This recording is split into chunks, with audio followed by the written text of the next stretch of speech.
Asyhadu an la ilaha illallah wahdahu la syarikalah wa asyhadu anna Muhammadan abduhu wa rasuluh. Allahumma shalli wa sallim ala sayyidina Muhammadin wa ala alihi wa sahbihi ajma'in, amma ba'd. Fa ya hadirun usikum wa iyaya bittaqwallah wa ta'ati. Faqad fazal muttaqun. Kama qala ta'ala fil Qur'an karim, a'udzu billahi minasyaitonir rajim. Bismillahirrahmanirrahim. Ya ayyuhalladzina amanu taqullaha haqqa tuqatih wa la tamutunna illa wa antum muslimun. Shadaqallahu al-azim, amma ba'd. Ma'asyiral muslimin, sidang Jumat yang dimuliakan Allah Subhanahu wa taala. Mengawali khutbah di siang hari ini, khatib berwasiat khususnya kepada pribadi khatib dan umumnya kepada sidang Jumat.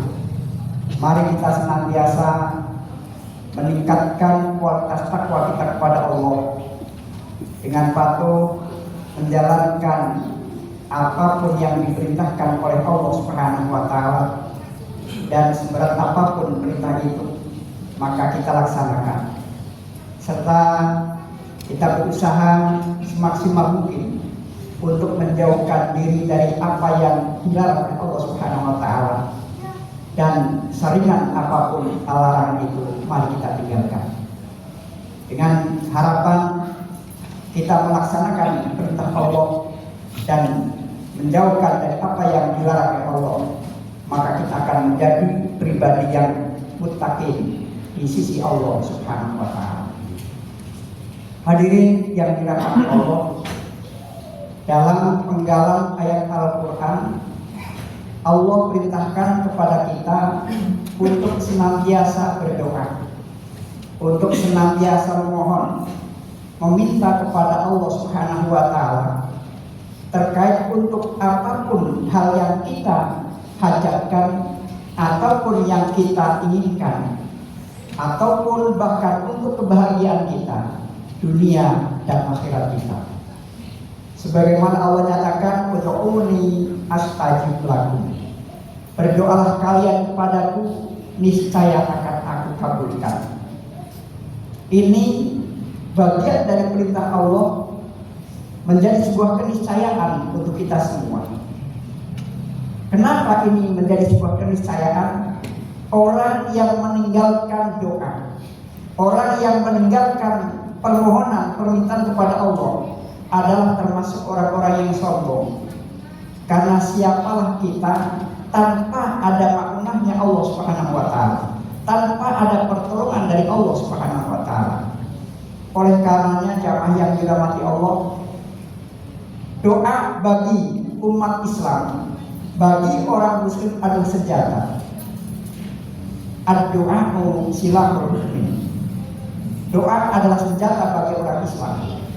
Nah, oleh karenanya mari kita tiada putus-putusnya, tiada henti-hentinya, kapanpun waktunya kita tentu membutuhkan Allah, dan cara kita hanya dengan berdoa kepada Allah Subhanahu wa taala. Hadirin yang dirahmati Allah, walaupun terkadang muncul dalam pikiran kita, kapan doa-doa kita diijabah, dikabulkan oleh Allah Subhanahu wa taala. Dalam salah satu hadisnya Rasulullah menyampaikan untuk kita semua bagaimana cara Allah mengabulkan doa-doa kita, atau bagaimana cara Allah menjawab dari doa-doa yang kita panjatkan kepada Allah. Ma min abdin, tidaklah seorang hamba yad'u bi du'ain, yang mereka berdoa dengan salah satu doa, illa ustajibalahu, melainkan akan aku kabulkan. Ini Rasulullah sampaikan. Jadi ada 3 hal cara Allah mengabulkan doa kita, menjawab doa-doa kita. Apa cara yang pertama? Imma ay'adjilahu fid dunya. Yang pertama, cara Allah menjawab doa kita adalah akan disegerakan jawabannya di dunia. Artinya ini semua orang pasti pengennya seperti itu. Cuma kapan waktunya itu yang tidak bisa kita mengerti. Karena selama kita masih hidup di dunia, tidak menutup kemungkinan itu akan dikabulkan oleh Allah Subhanahu wa taala. Oleh karenanya jamaah yang dirahmati Allah, sekali lagi, jangan pernah kita berhenti untuk berdoa kepada Allah, karena kita tidak tahu apakah di awal kita minta, di pertengahan, atau justru saat-saat kita akan dipanggil oleh Allah Subhanahu wa taala. Jadi yang pertama, cara Allah menjawab doa kita adalah imma ayat-jilalu di dunia. Bisa jadi akan Allah segerakan jawaban dari doa kita ketika kita masih ada di dunia. Hadirin yang dirahmati Allah, lantas cara Allah menjawab doa kita yang kedua adalah imma ayyaghfirahu fil akhirah.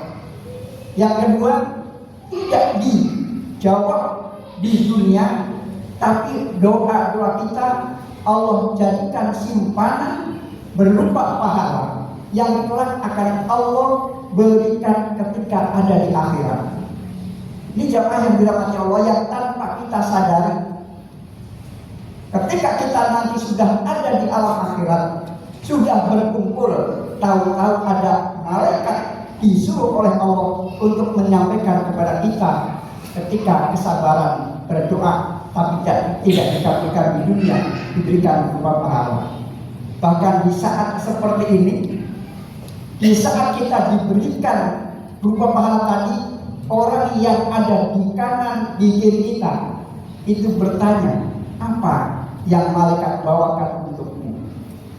Terus si fulan menjawab, ini adalah pahala dari kesabaranku ketika di dunia berdoa kepada Allah, tidak dikabulkan di dunia tapi diberikan berupa pahala di saat ini. Maka orang-orang yang ada di dunia mengatakan, oh alangkah senangnya seandainya aku pun dulu di dunia doa-doa gak dikabulkan, diberikan saat ini berupa pahala.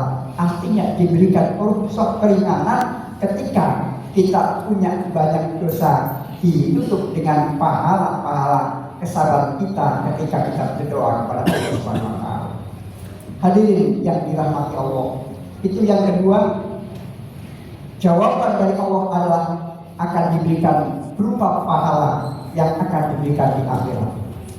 Lantas jamaah yang dirahmati Allah, yang ketiga, jawaban yang Allah berikan untuk orang-orang yang berdoa adalah imma aykaffiru anhu. Bisa jadi doa yang kita panjatkan kepada Allah tidak diijabah di dunia, tidak dikabulkan di dunia, tidak juga diberikan berupa pahala di akhirat, tapi yang ketiganya imma aykaffiru anhu, bisa jadi itu sebagai penghapus dosa-dosa yang pernah kita lakukan. Hadirin yang dirahmati Allah, kita tidak tahu dalam pergaulan kita, dalam interaksi kita, baik kepada sesama manusia atau dengan alam yang lainnya, manusia tidak ada yang steril dari perbuatan-perbuatan salah ataupun perbuatan dosa. Kullu bani Adam khata'un, setiap anak cucu Adam pasti punya salah. Nah, karena kita punya salah, karena kita punya dosa, maka dengan doa-doa yang kita panjatkan kepada Allah, ternyata Allah berikan alternatif berupa jawaban menghapus dari dosa-dosa yang pernah kita lakukan. Inilah kehebatan doa yang kita panjatkan kepada Allah. Tidak dikabulkan di dunia, tapi Allah berikan untuk menghapus dosa-dosa yang pernah kita lakukan. Jamaah yang dirahmati Allah, jangan pernah putus asa kita dalam berdoa. Jangan pernah kita merasa doa-doa kita tidak dikabulkan oleh Allah. Yakin bahwa doa-doa yang kita panjatkan tidak akan pernah diabaikan oleh Allah Subhanahu wa taala. Hanya kembali kepada kita sampai di mana keistiqomahan kita, kontinu kita, kemudian kesabaran kita dalam meminta kepada Allah Subhanahu wa taala. Mari kita terus berdoa kepada Allah Subhanahu wa taala untuk kebaikan-kebaikan di dunia kita maupun di akhirat kelak. Mudah-mudahan semuanya akan terjawab oleh Allah Subhanahu wa taala dalam bentuk apapun, entah itu dikabulkan di dunia ataupun akan dijadikan pahala yang kelak akan Allah berikan di akhirat, ataupun akan menjadi penghapus dari dosa-dosa kita. Mudah-mudahan dengan keistiqomahan kita pun istiqomatan takun hikmatan. Jadilah orang yang istiqomah, maka kita akan mendapatkan hikmahnya. Mudah-mudahan Allah berikan kekuatan iman dan Islam kita sehingga kita tidak akan pernah bosan untuk berdoa kepada Allah Subhanahu wa taala. Amin ya rabbal alamin. Barakallahu li wa lakum fil Qur'an wa nafa'ani wa iyyakum bima fihi min al-ayati wa al-hakim. Aku qouli hadza wa astaghfiruhu innahu huwal ghafurur rahim.